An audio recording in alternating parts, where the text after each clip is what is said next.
So what's the price? We're like mosquitoes to the light. Critically acclaimed just dropped another album titled K.R.I.T is Here.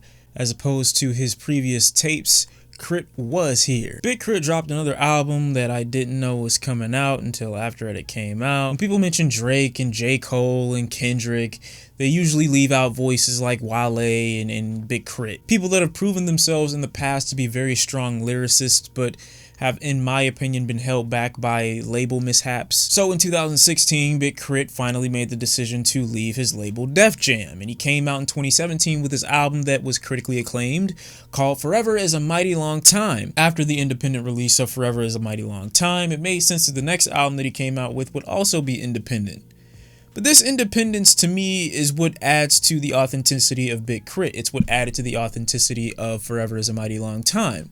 But hearing this album, it seems like a deviation from that path a little bit. This album sounds a lot more modern and a lot less traditional, which I don't really mind too much, as Big K.R.I.T adds his own southern charm to it as a nice foundation to help these tracks belong to him a little bit more. The first track made me extremely happy because it combined elements of Detroit gospel with the Winans' Trust in God sample and Big K.R.I.T's southern charm into one track, and I absolutely loved it. Not only is this track a reference to Big K.R.I.T finding his independence and also deviating from who he used to be, but it's also a reference to trusting in God as you do so, as the title of the name of the sample by the Winans is Trust in God. Something that Big K.R.I.T uses as a big foundation in a lot of his decision making going forward. Instantly, I'm happy for K.R.I.T. High End Country is another example of how Big K.R.I.T roots this album, even though it's still modern, into his own kind of style. Very thick southern accents narrate this track. As we move into the next track, I've Been Waitin', and this is one of the biggest examples of that plasticky kind of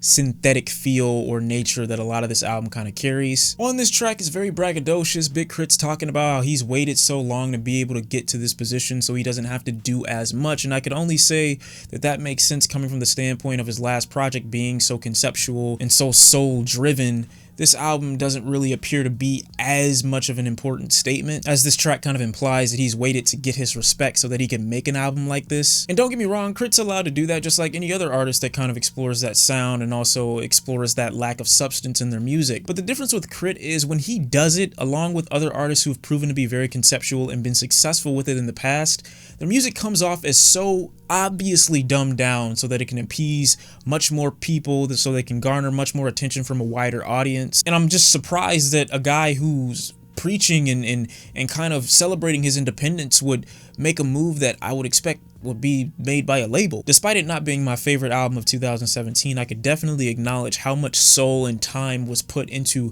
Forever Is a Mighty Long Time, not only as a concept, but just musically. Simply put, if Forever Is a Mighty Long Time was soul food, then this album to me is the food you get at the drive-thru, but the kind that you don't have to wait for. The kind that's ready before you even place the order. I say it's so obvious when Big K.R.I.T tries to dumb down his content because there are breaks in the project where he easily goes into more important territory, but still manages to tackle it in such a vague way. Half the time when I'm listening to this project, I find myself wondering if I'm really listening to Big K.R.I.T or if I'm listening to him writing a rough draft for a more important project later on. Still, at the very least, this music is comparable to everything else that's already in the market as far as the sound is concerned, and Big K.R.I.T as a rapper is still more entertaining vocally than half of what's going on out here. But that being the case, that doesn't mean that he's doing it better or doing something new just by introducing himself to the sound that's already been introduced to the landscape for the past decade almost. On the track Obvious, it's obvious that Rico Love is drawing heavily from Drake influence, because this sounds like a 2009 Drake track through and through. From the really spacey atmospheric instrumental to the singing and the register even in his voice, this dude sounds exactly like Drake. A lot of people for some reason shit on the track Addiction, which after my complaints about the record being a little synthetic, you'd think I probably didn't like, but the vocal samples that are bridged in between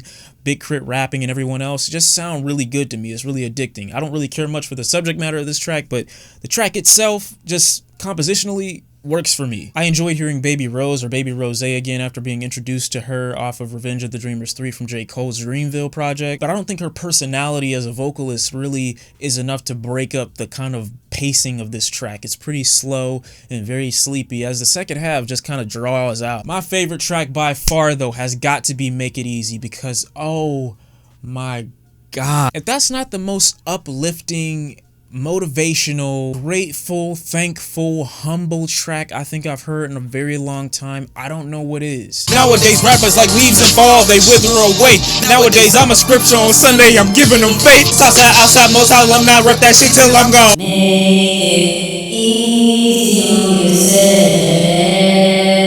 That track is genius. It made my whole day better. Why Big K.R.I.T feels like he needs to do anything other than shit like that, I don't know. Maybe it won't gravitate as well. Maybe it won't be accepted as easily, but it's easily his most authentic and where he feels the most at home, at least for me as a listener. There were other tracks off this thing that were released earlier in the year like Energy and Learn from Texas that I feel makes this album have less direction and make me feel more like Big K.R.I.T didn't really have any plans for this project other than putting the best songs that he felt that he recorded over the past year or so onto an album. That's not saying that I enjoy Energy or Learn from Texas any less, even though I enjoy Energy a little bit more, especially for the Jill Scott sample. It's just to say that Big K.R.I.T, it's so obvious that this album wasn't supposed to mean much, and through the listening experience I can tell that a lot of these tracks are just the best out of Big K.R.I.T's recent bag, not necessarily each trying to outdo the other, or not necessarily each of them being strongly motivated by anything other than what was in his face at the time of recording them. Lots of features here. I think most of them do pretty well. I also really enjoyed the track I Made featuring Yella Beezy, though after hearing his feature I really would have loved to see Boosie on this track. The track with J. Cole was I guess cool too, as J. Cole dedicates the last parts of his verse to a fan that kind of helps him through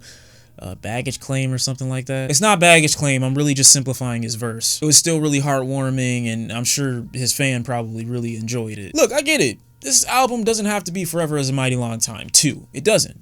But when it comes to artists, like I said, Big K.R.I.T, that are so thoughtful on average, it just makes music like this so blatantly like, are you even trying? And I guess K.R.I.T is here is kind of an example of that by saying that now I get to make whatever the fuck I want to and it doesn't have to be motivated by labels or the numbers or anybody else over me telling me something that I don't really feel myself. Maybe this album is just him being a reflection of what he enjoys recently. I don't know. But I do know that some of the tropes that it emulates are very reminiscent of the landscape, which also saturate and devalue it. So it makes me not want to hear it as much or at all. Still, I like Big K.R.I.T doing it better than some other people. And I do still think he has a strong identity over most of these tracks. So I gotta give him credit for that. Big K.R.I.T. K.R.I.T is here. That's how I'm feeling on it. I pretty much enjoyed the project, but there was a lot that was holding me back from calling it anything better than just okay. Y'all let me know how you feel about it in the comment section down below. I'm really curious to see what you think. And yeah, I'll see y'all next time, and I'm out. Peace.